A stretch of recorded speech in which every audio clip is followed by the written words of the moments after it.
fail lagi. Gagal. Kerbaunya bisa menghindar.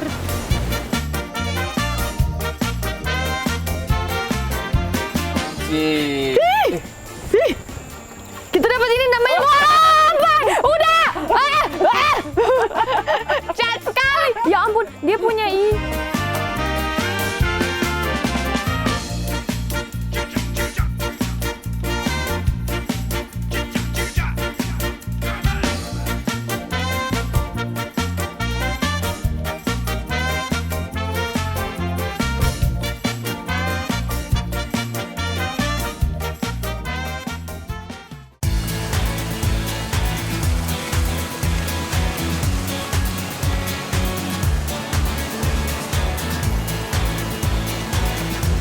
Maligi, salah satu wilayah pesisir di Kabupaten Pasaman Barat, Sumatera Barat, memiliki keelokan bentang alam dan tradisi yang menarik untuk cerita petualangan.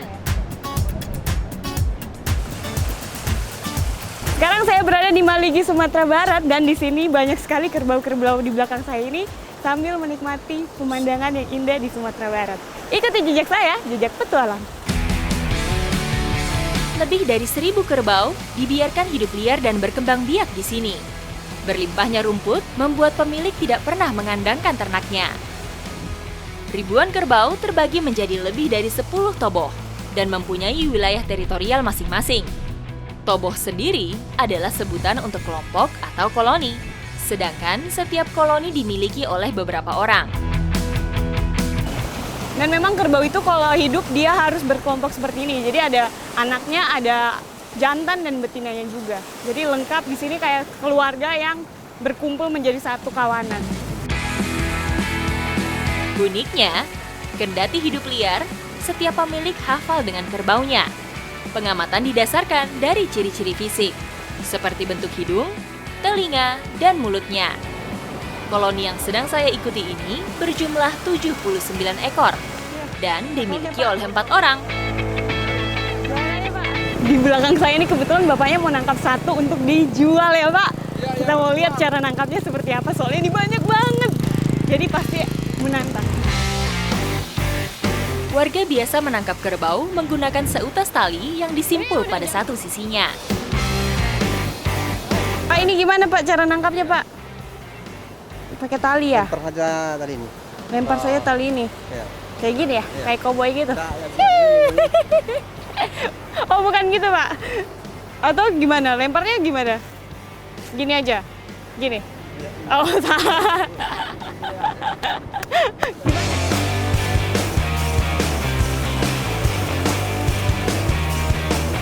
Ya lepas, lepas. Kayaknya memang harus berkali-kali ya Pak. Ini mau nangkapnya yang besar atau yang kecil nggak Pak? besar. Yang mau nangkapnya yang besar.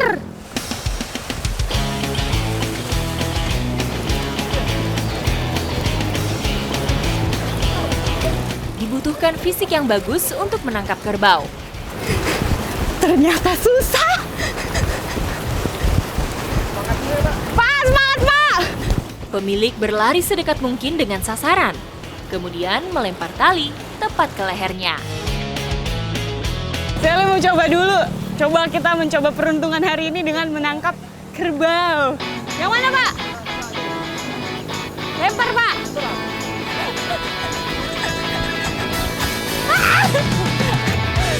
Susah, kerbaunya lari-lari.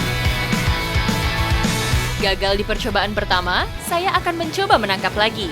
Tetap menggunakan tali, tapi kali ini dengan cara yang seharusnya lebih mudah. Wow, saya mau coba, ini sudah dibikin sama bapaknya, jadi kita langsung tinggal slep begitu. Coba. Yang mana ya Bapak ya? Waduh.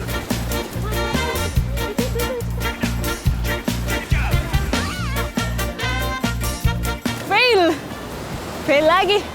Gagal. Wah, kerbaunya bisa menghindar. Jadi dia tuh tahu kalau dia lagi terancam, jadi dia lari-larian. Pokoknya dia menyelamatkan diri, kabur. Waduh. Bapak saja yang tangkap kayaknya. Saya sudah kacau.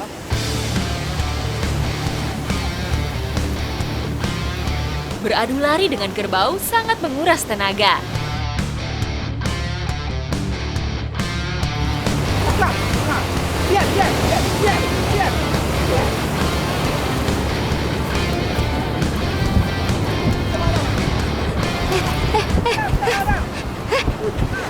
Waduh, talinya putus. Talinya putus.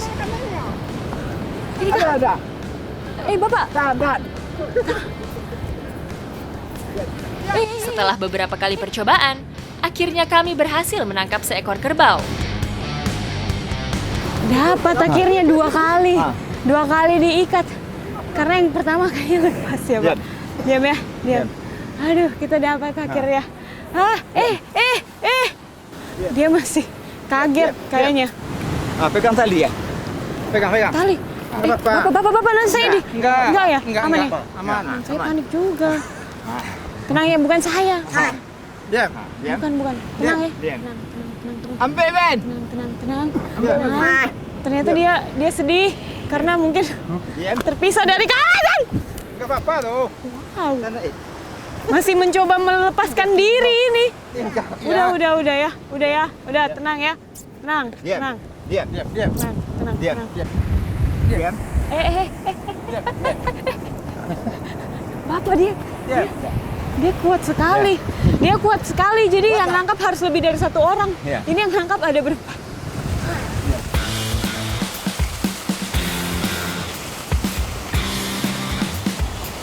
Tangkap lagi.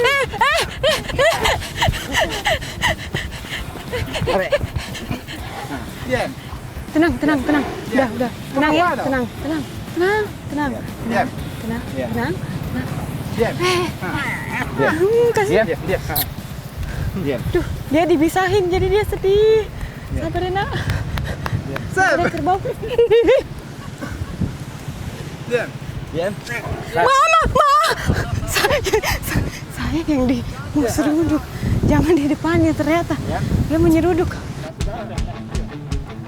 Warga biasa menangkap kerbau jelang perayaan Hari Besar Agama. Pada masa inilah, harga ternak sedang tinggi-tingginya. Oke. Jadi sekarang yang beli udah datang, jadi kita mau naikin ke mobilnya sekarang. Lihat masih berempat lagi. Kita lihat ya seberat apa dan sesusah apa karena dia masih hidup.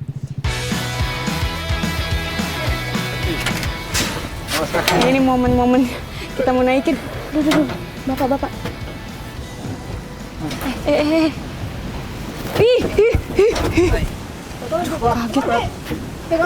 Tarik lah. Tarik. Angkat kaki. Angkat kaki, Pak. Tuh, 2, 3. Nah. 2. Tarik. Aduh. Satunya, Pak. Ya, satunya lagi, Pak. Ayo, bisa. 2, 3. Akhirnya naik juga. Susah banget. 5 orang yang bantu. Harga kerbau ditentukan oleh ukuran badan, perkiraan berat daging, dan lemaknya. Makanya, tawar-menawar harga dilakukan setelah kerbau ditangkap. Berapa? 7 juta. Ini lagi proses tawar-menawar harga antara pembeli dan penjual. 8,5 ya. Coba tinggal berapa lah ya? Kerja ya. Dah, kalau itu diterima aja. Sudah dapat harganya yang pas dan ini sekarang pemilik barunya dari kerbau yang tadi kita sudah tangkap dan di sini tuh memang potensinya besar sekali. Lihat aja satu kerbau ini tadi harganya segitu kan. Coba bayangkan ada 1000-an kerbau. Wow, banyak sekali.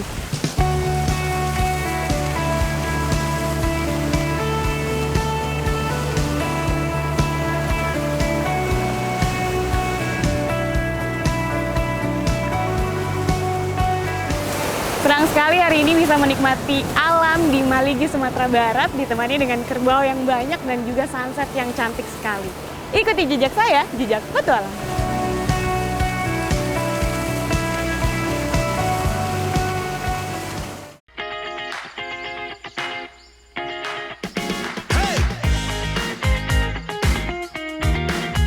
Bukan hanya sebagai binatang ternak yang berharga untuk diperjualbelikan saja, masyarakat Maligi juga masih memanfaatkan kerbau sebagai sarana transportasi tradisional.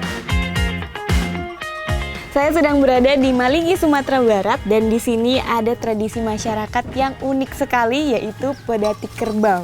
Kerbaunya dipakai untuk mengangkat hasil panen. Ikuti jejak saya, jejak petualang.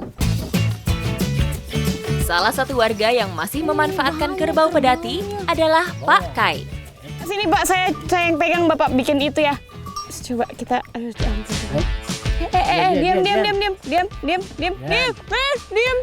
Tapi dia bergerak. Bapak. Dia ngamuk karena kepanasan. Biasanya nggak kepanasan. Bapak, kita mau kemana ini? Bapak, kita mau kemana? Bapak, Diam. ngamuk. Bapak yang pegang boy. Sungai yang kami seberangi bernama Batang Maligi. Sebagai muara, ketinggian airnya naik turun, tergantung dengan pasang surut laut.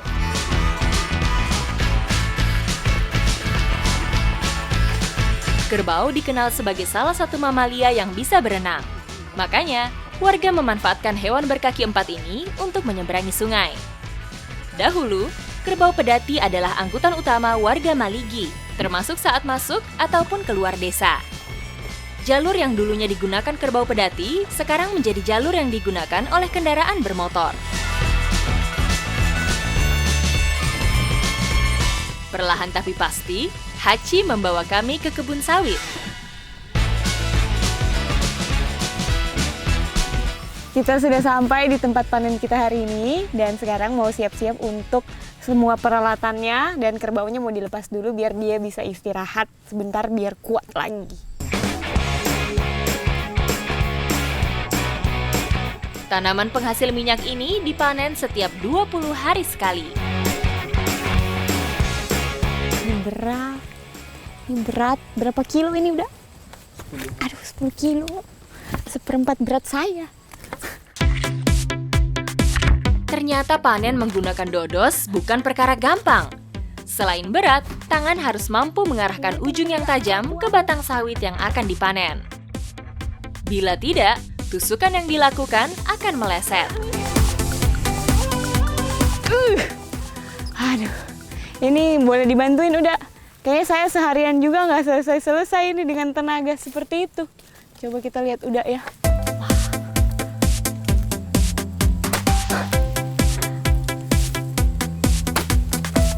Wah, dua kali aja udah jatuh. Saya tadi berapa kali ya? 10 ada kali, nggak jatuh-jatuh.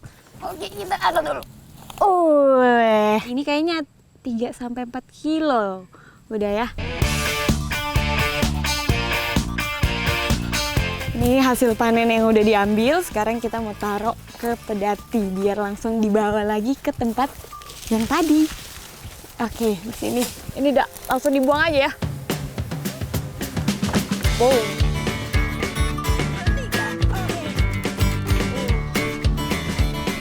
Di tengah pesatnya perkembangan teknologi, angkutan pedati masih menjadi pilihan untuk mengangkut hasil bumi yang murah dan mudah bagi warga pedesaan. Beruntung, saya bisa merasakan kearifan lokal yang bertahan dalam keterbatasan. Jadi memang ini unik sekali karena satu kerbau pedati ini bisa mengangkat lebih dari 400 kg di belakang saya ini. Dan kalau 2 kali pulang pergi berarti 800 kg. Ikuti jejak saya, jejak petualang.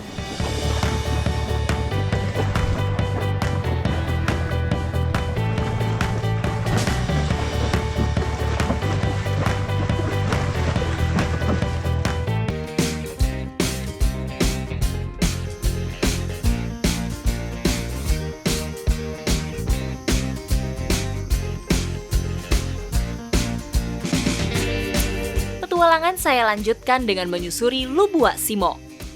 Kanal ini dulunya adalah aliran Sungai Batang Kenaikan. Tapi sejak banjir besar sekitar tahun 2015, alur air berubah dan sungai ini berubah menjadi kanal. Ini kita masih berkeliling pakai sampan dan ini tuh arusnya masih tenang. Dan di sini bagus sekali. Kanan kirinya masih asri, hijau, semuanya masih bersih. Tujuan kami menelusuri Lubuk Simok, tak lain akan mencari hewan endemi. Sekarang kita sudah sampai di lokasi untuk mancing lumpai dan kita mau bikin alat pancingannya dulu. Pakai itu ya, Dak? Iya. Oke, pakai daun-daun atau ilalang yang di situ. Lumpai adalah hewan sejenis belut. Untuk memancingnya, kami menggunakan umpan keong emas. Terima kasih. Kita mau naik dan kita mau langsung mancing. Jatuh. Tidak jatuh. Wah, ini licin juga. Sabar, kita harus seimbang. PR saya keseimbangan. Oke, udah, boleh.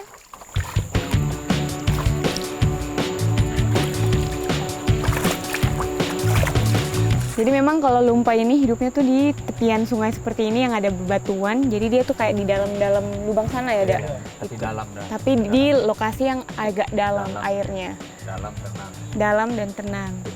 Teduh. Wah, banyak ya. Di sini berarti banyak nih dua bos ini ya? Ada. Cara memancingnya cukup sederhana. Kail yang sudah diberi tali dikaitkan ke batang terupuk. Kemudian pasang umpan yang sudah disiapkan. Kita mau masukin ya di sini. Di sini kah? Oke. Caranya? Arah ke bawah. Arah ke bawah. Oke. Jauh ke bawah. Ini cukup menantang karena kita tuh deket banget sama batu. Ini kalau nggak hati-hati bisa bahaya juga ya.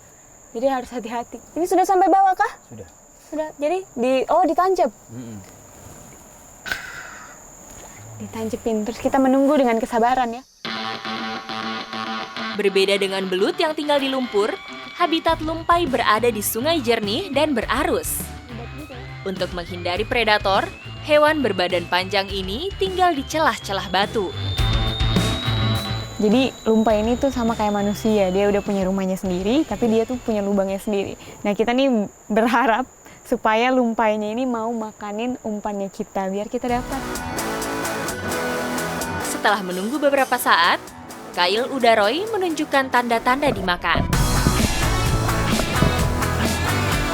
Ada udah, serius.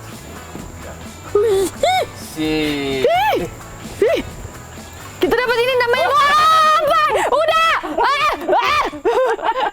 Cat sekali. Ya ampun, dia punya ini. Astaga, saya shock.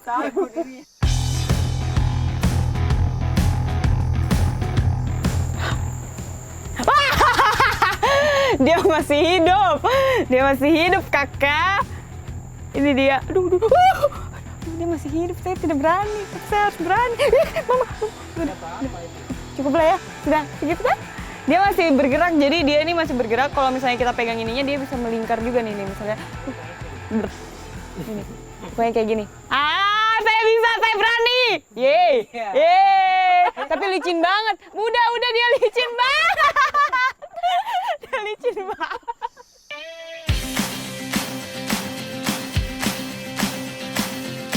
Perbedaannya lumpai ini sama belut yang pada umumnya itu ada di siripnya nih. Jadi si lumpai ini punya sirip warna orange. Nih, terus kepalanya juga agak besar. Tapi dia masih bergerak, jadi saya agak deg-degan. Ini dia. Udaroy sudah strike. Sekarang saatnya saya melihat kail yang saya pasang. Nah, saya mau lihat apakah punya saya juga dimakan. Kayak nggak ada apa-apa ya. Kita zong, tidak dapat apa-apa. Mereka berdua tertawa bahagia. Sayangnya, percobaan saya yang kedua juga gagal. Ini kira-kira kita tunggunya sampai berapa lama lagi ya, Dok? Udah, serius. Coba. Udah bisa diambil. Aduh lepas. Kok bisa? Ya. Kelihatan tadi itu. Ya, saya lepas. Padahal tadi udah kelihatan udah ya. Iya. Ya. Ini padahal umpannya juga udah habis dimakanin sama lumpainya, tapi kita nggak jadi dapat lumpai itu. Tapi Udaroy sudah dapat lumpainya hari ini dan ini udah bisa lah untuk jadi cemilan kita siang ini ya, udah ya. Jadi kita mau menikmati kelezatan dan kenikmatan dari lumpai. Ikuti jejak saya, jejak petualang.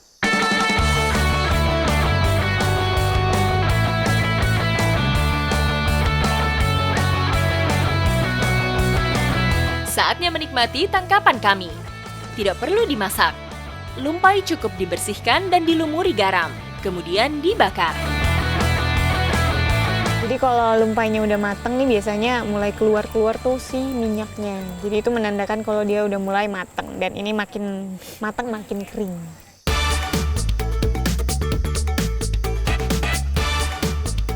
Berarti ini udah mateng ya, Dak? Udah. Udah mateng. Ini coba baunya apa ya? Maunya enak. saya tidak bisa mendeskripsikan dengan kata-kata, cuman baunya unik. Iya, unik. Jadi kita nggak sabar untuk dicobain. Mempunyai kandungan gizi yang tinggi, lumpai cocok untuk mengganjal perut setelah seharian beraktivitas. Agak panas. Tapi kalau semakin dimakan tuh rasanya kayak ikan mujair atau ikan gabus. Jadi emang lembut, tekstur di dalamnya tuh enak. Dan saya suka. Enak udah. Menikmati sore di pinggir batang kenaikan membuat saya semakin bersyukur akan anugerah yang diberikan Tuhan pada negeri ini. Setelah menelusuri Muara Kiawa ini, saya sudah melihat keindahannya yang luar biasa dari alamnya, sungainya, sampai dengan makanan yang disediakan di alamnya, yaitu lumpai. Ikuti jejak saya, jejak petualang!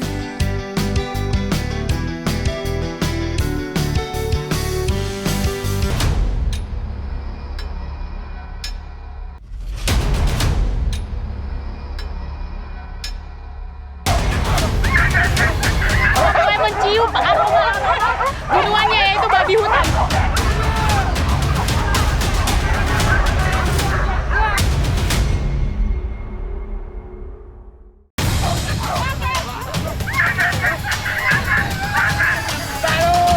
Tanah Minang seperti tak ada habisnya untuk terus dijelajahi.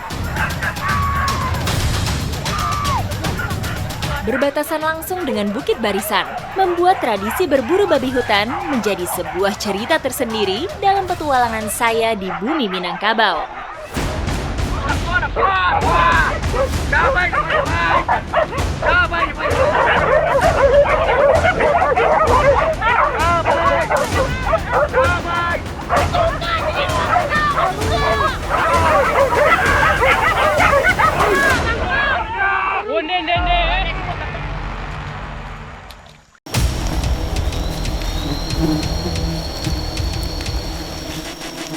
Dan ini ambil madunya tuh agak terjal, ekstrim medannya. Karena ini kita di sisi tebingnya 90 derajat.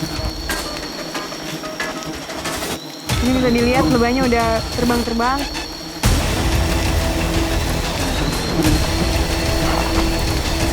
Ini banyak banget lebahnya, tapi saya harus tenang. Bisa dilihat bapaknya diserang sampai tutup-tutup. Oh, saya harus kemana? Saya juga bingung. Ini udah sampai di sini juga masih diikutin.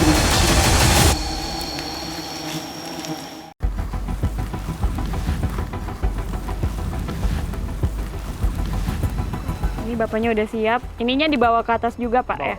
Dibawa ke atas juga biar bapaknya aman dan punya senjata untuk mengusir lebah-lebah dari rumahnya. Itu dia banyak banget. Kita mau ambil yang mana, Pak?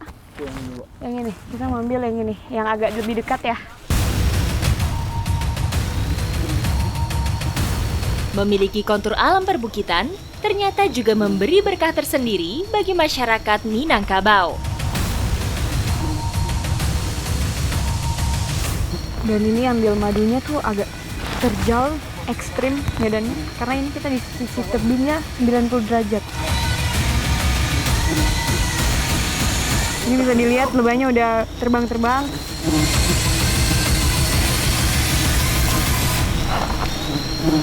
Ini banyak banget lebahnya, tapi saya harus tenang. Tidak boleh melakukan gerakan yang aneh-aneh. Madu dari lebah jenis Apis dorsata ini terkenal memiliki nilai jual yang tinggi. Karena untuk mendapatkannya pun, risiko yang dihadapi sangat besar. Tapi itu bapaknya udah mulai berhasil tuh, udah mulai kelihatan orange. Karena medannya kayak gitu, saya di sini aja. Ini saya sudah panik juga, tapi saya disuruh tenang. Dan ini udah mulai hujan juga dikit-dikit, jadi kita harus agak menyingkir ke sana. Wah.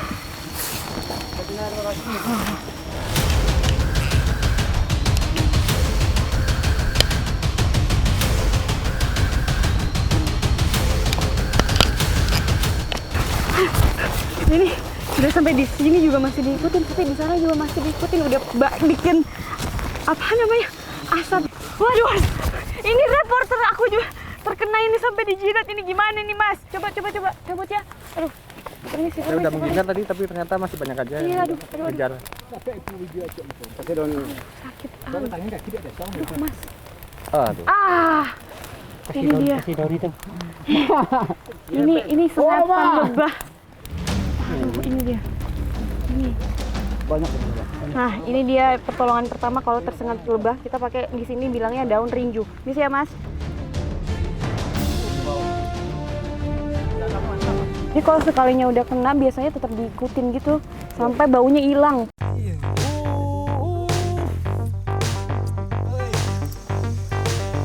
Ambilnya gimana, Pak? Iya. Bebas aja. Oke, saya dikasih Bapak. Masih asli banget. Ini sampai tumpah-tumpah. Coba saya mau cobain. Bagaimana? Mantap luar biasa nih, Pak. Manis. Enak banget. Kalau di sini lama banget. Enak. Kekayaan Sumatera Barat tentu tak lepas dari adat tradisi masyarakatnya. Salah satunya tentu saja rasa syukur atas hasil alam yang melimpah, serta keberadaan binatang ternak yang senantiasa membantu kehidupan sehari-hari.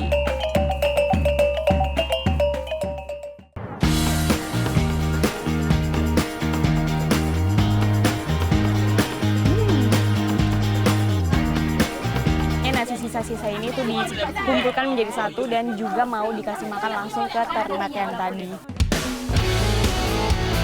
Ini makannya gimana, Bu? Kasih aja sama mulutnya, makannya ke sini. Mama!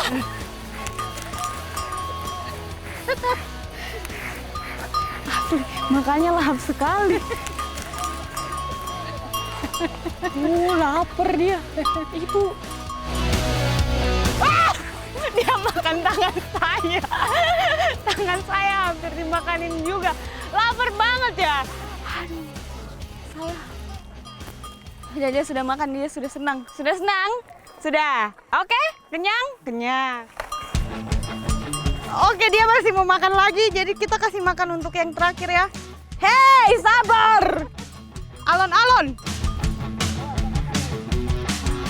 Sudah makan. Jadi jangok kandang ini dilakukan 1 tahun sekali untuk biar hewan-hewan ternaknya semua sehat-sehat dan umurnya panjang, terus menghasilkan anak yang banyak juga. Ikuti jejak saya, jejak petualang.